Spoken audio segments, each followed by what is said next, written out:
नमस्कार आपण मानकु पूर्वपक्ष प्रस्तुत विश्व चक्रव्यूह को मु परशुराम दास स्वागत करुच्ची।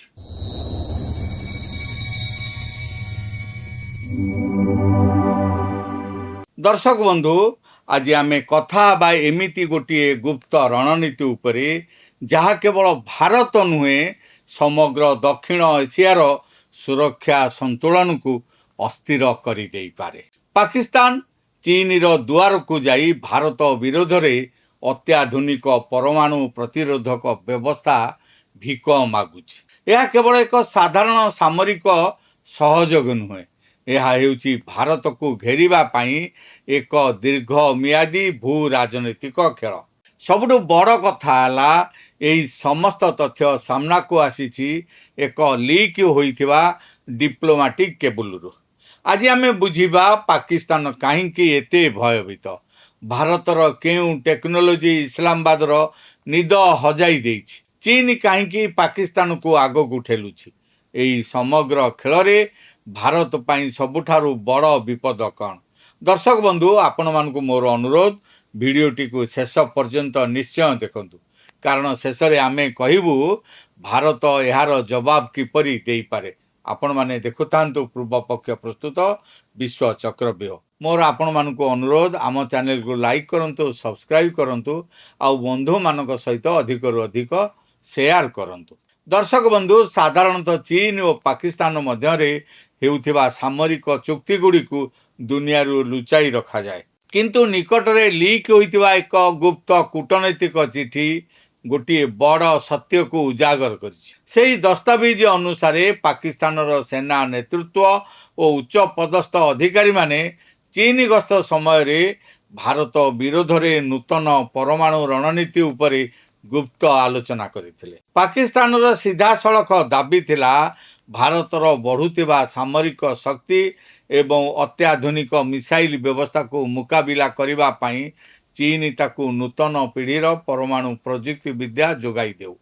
अर्थात पाकिस्तान स्वीकार करिछि जे से एकाकी भारत को काउंटर करि पारु नाही, सेथिपाई से बेजिंग रो आश्रय नेउछि। एबे प्रश्न हेउछि हठात पाकिस्तान रो एते अस्थिरता काहींकि? यार सबुठारु बड़ कारण हेउछि भारतर गत किछि वर्षर सामरिक परिवर्तन।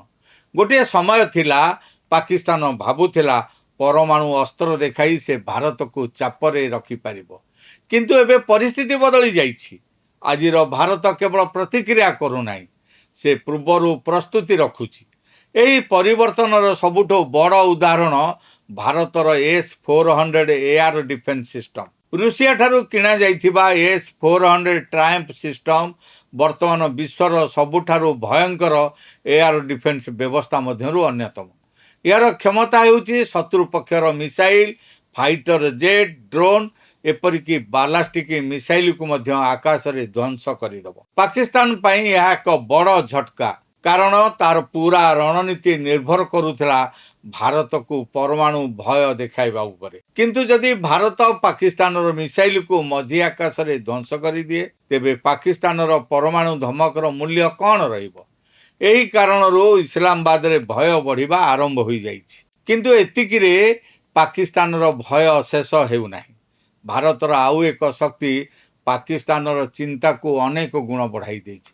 ताहा हेउछि अग्नि-5 मिसाइल एवं MIRV प्रजुक्ति विद्या। दर्शक बंधु MIRV हेउछि गोटे मिसाइल एका संगरे अनेक लक्ष्य को आक्रमण करि पारिबो। अर्थात गोटे मिसाइल रो अनेक परमाणु वारहेड बाहरी भिन्न भिन्न शहर को टार्गेट करि पारिबो।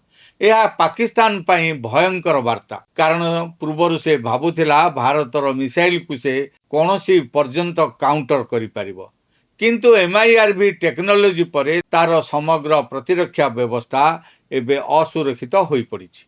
सेही कारणरू पाकिस्तान एबे चीन रो दुआर को जाई भिक मागुछि। दर्शक बंधु एबे आसंतु बुझिबा चीन रो स्वार्थ कौन, काहींकि बेजिंग पाकिस्तान को एते गुरुत्व दउछि। चीन जानिछि आगामी दशक रे भारत एशियार सबुठारु बड़ शक्ति भावे उभा हेबाकु जाउछि। जदि भारत भविष्यत रे अमेरिका, जापान, ऑस्ट्रेलिया भली देश सह मिसी इंडो पैसिफिक रे चीन को चैलेंज करे, ତେବେ ଏହା ବେଜିଂ ପାଇଁ ବଡ଼ ସମସ୍ୟା ହେବ। ସେଇଥିପାଇଁ ଚୀନ ଚାହୁଁଛି ଭାରତ ସବୁବେଳେ ଦକ୍ଷିଣ ଏସିଆର ସୀମା ବିବାଦରେ ବ୍ୟସ୍ତ ରହୁ। ଏହି କାମ ପାଇଁ ସବୁଠାରୁ ଉପଯୋଗୀ ଦେଶ ହେଉଛି ପାକିସ୍ତାନ। ଚୀନ ଦୃଷ୍ଟିରେ ପାକିସ୍ତାନ ଏକ ଫ୍ରଣ୍ଟ ଲାଇନ୍ ପ୍ରକ୍ସି, ଯାହା ଭାରତକୁ ପଶ୍ଚିମ ସୀମାରେ ବ୍ୟସ୍ତ ରଖିବ। ଚୀନ ପୂର୍ବ ସୀମାରେ ମଧ୍ୟ ଭାରତକୁ ବ୍ୟସ୍ତ ରଖିବ। ଅନେକ ଭାବୁଥିବେ ଏହା ସମ୍ଭବତଃ ନୂତନ ଚୁକ୍ତି, କିନ୍ତୁ ସତ୍ୟ ହେଉଛି ଚୀନ ଓ ପାକିସ୍ତାନର ପରମାଣୁ ସମ୍ପର୍କ ଦଶନ୍ଧି ଧରି ପୁରୁଣା। ପାକିସ୍ତାନର ପରମାଣୁ କାର୍ଯ୍ୟକ୍ରମ ପଛରେ ଚୀନର ଗୁପ୍ତ ସହଯୋଗ ଥିବା କଥା ବହୁ ଅନ୍ତରାଷ୍ଟ୍ରୀୟ ରିପୋର୍ଟରେ ଉଲ୍ଲେଖ ହୋଇଛି। Doctor A.Q. ଖାନ୍, ଯିଏକି ପାକିସ୍ତାନର ପରମାଣୁ ବୋମାର ଜନକ ବୋଲି କୁହାଯାଏ, ସେ ମଧ୍ୟ ଚୀନର ପ୍ରଯୁକ୍ତି ସହଯୋଗ ପାଇଥିବା କଥା କହିଛନ୍ତି। ଆଜିର ପାକିସ୍ତାନର ଅନେକ ମିସାଇଲ ସିଷ୍ଟମ ଚୀନର ଡଙ୍ଗଫେଙ୍ଗ ସିରିଜର କପି ବୋଲି ବିବେଚନା କରାଯାଏ। ଅର୍ଥାତ୍ ଆଜିର ଏହି ଗୁପ୍ତ ଆଲୋଚନା ଏକ ନୂତନ ଅଧ୍ୟାୟ ନୁହେଁ, ଏହା ହେଉଛି ପୁରୁଣା ରଣନୀତିର ନୂତନ ଭର୍ସନ। ଦର୍ଶକ ବନ୍ଧୁ, ଏବେ ଆସନ୍ତୁ ସବୁଠୁ ଗମ୍ଭୀର ବିଷୟକୁ। ଭାରତ ପାଇଁ ସବୁଠୁ ବଡ଼ ଚିନ୍ତା ହେଉଛି ଟୁ ଫ୍ରଣ୍ଟ ୱାର୍, ଅର୍ଥାତ୍ ଗୋଟିଏ ସମୟରେ ଚୀନ ଓ ପାକିସ୍ତାନ ଦୁଇ ଦିଗରୁ ଚାପ ସୃଷ୍ଟି କରିବେ ଭାରତ ଉପରେ। ଭାବନ୍ତୁ, ଯଦି ଲଦାଖରେ ଚୀନ ସହ ସଂଘର୍ଷ ଆରମ୍ଭ ହୁଏ ଏବଂ ସେହି ସମୟରେ ପାକିସ୍ତାନ କାଶ୍ମୀର ସୀମାରେ ଉତ୍ତେଜନା ବଢ଼ାଏ, ତେବେ ଭାରତକୁ ଦୁଇ ଦିଗରେ ସେନାକୁ ବାଣ୍ଟିବାକୁ ପଡ଼ିବ।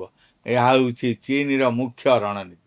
ସେ ସିଧାସଳଖ ଯୁଦ୍ଧଠାରୁ ଅଧିକ ଭାରତକୁ ଚାପରେ ରଖିବାକୁ ଚାହୁଁଛି। ପାକିସ୍ତାନ ସେହି ଚାପ ସୃଷ୍ଟି କରିବାର ଏକ ମାଧ୍ୟମ ହୋଇଛି। ଦର୍ଶକ ବନ୍ଧୁ, ଏଠାରେ ଆଉ ଏକ ଭୟଙ୍କର ପ୍ରଶ୍ନ ଉଠୁଛି। ପାକିସ୍ତାନର ଆର୍ଥିକ ସ୍ଥିତି ଅତ୍ୟନ୍ତ ଦୁର୍ବଳ।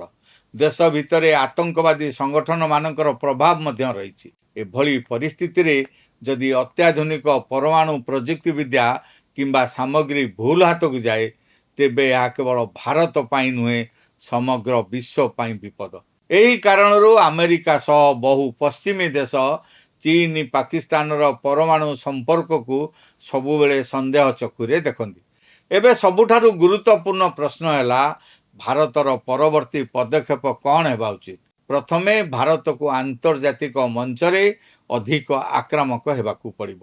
ଜାତିସଂଘ, ନ୍ୟୁକ୍ଲିୟର ସପ୍ଲାୟର ଗ୍ରୁପ ଏବଂ ବିଶ୍ୱର ବଡ଼ ଶକ୍ତିମାନ ଦେଶମାନଙ୍କ ସମ୍ମୁଖରେ ଚୀନ ପାକିସ୍ତାନର ଗୁପ୍ତ ପରମାଣୁ ସହଯୋଗକୁ ଉଠାଇବା ଦରକାର। ଦ୍ୱିତୀୟତଃ, ଭାରତକୁ ନିଜର ପ୍ରତିରକ୍ଷା ବ୍ୟବସ୍ଥାକୁ ଆହୁରି ଆଗକୁ ନେବାକୁ ହେବ। ବିଶେଷ କରି ନ୍ୟୁକ୍ଲିୟର ଟ୍ରାଏଡ୍ ଆହୁରି ଶକ୍ତିଶାଳୀ କରିବା ଦରକାର।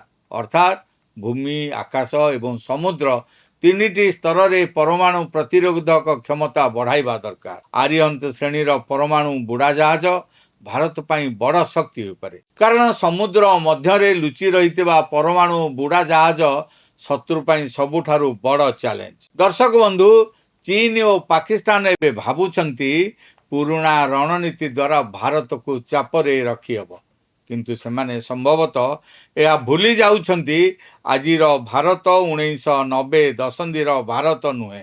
ଆଜିର ଭାରତ ଟେକ୍ନୋଲୋଜିରେ ଶକ୍ତିଶାଳୀ, ଆର୍ଥିକ ଭାବେ ଆଗକୁ ବଢ଼ୁଛି ଏବଂ ସାମରିକ ଶକ୍ତି ଭାବରେ ଆତ୍ମବିଶ୍ୱାସୀ ହେବାରେ ଲାଗିଛି। ଭାରତ ଆଜି କେବଳ ସୀମା ରକ୍ଷା କରୁନାହିଁ, ସେ ଗ୍ଲୋବାଲ ପାୱାର ଭାବେ ନିଜକୁ ପ୍ରସ୍ତୁତ କରୁଛି। ସେହି କାରଣରୁ ଚୀନ ଓ ପାକିସ୍ତାନର ଚିନ୍ତା ଏବେ ବଢ଼ିବାରେ ଲାଗିଛି। ତେବେ ଦର୍ଶକ ବନ୍ଧୁ, ଚୀନ ପାକିସ୍ତାନର ଏହି ଗୁପ୍ତ ପରମାଣୁ ମେଣ୍ଟକୁ ନେଇ ଆପଣମାନଙ୍କର ମତାମତ କ'ଣ? ଆପଣମାନଙ୍କୁ ଲାଗୁଛି କି ଚୀନ ସତରେ ପାକିସ୍ତାନକୁ ଭାରତ ବିରୋଧରେ ବ୍ୟବହାର କରୁଛି? ଭାରତ କେମିତି ଜବାବ ଦେବା ଉଚିତ? କମେଣ୍ଟ ବକ୍ସରେ ନିଶ୍ଚୟ ଲେଖନ୍ତୁ। ଭିଡ଼ିଓଟିକୁ ଭଲ ଲାଗିଥିଲେ ଲାଇକ୍ କରନ୍ତୁ। ପୂର୍ବପକ୍ଷ ପ୍ରସ୍ତୁତ ବିଶ୍ୱ ଚକ୍ରବ୍ୟୁହ ଚ୍ୟାନେଲକୁ ସବସ୍କ୍ରାଇବ୍ କରିବାକୁ ଭୁଲନ୍ତୁ ନାହିଁ। ଭିଡ଼ିଓଟିକୁ ବନ୍ଧୁମାନଙ୍କ ସହିତ ଅଧିକରୁ ଅଧିକ ସେୟାର କରନ୍ତୁ। ଆଜି ପାଇଁ ଏତିକି, ରହୁଛି। ନମସ୍କାର।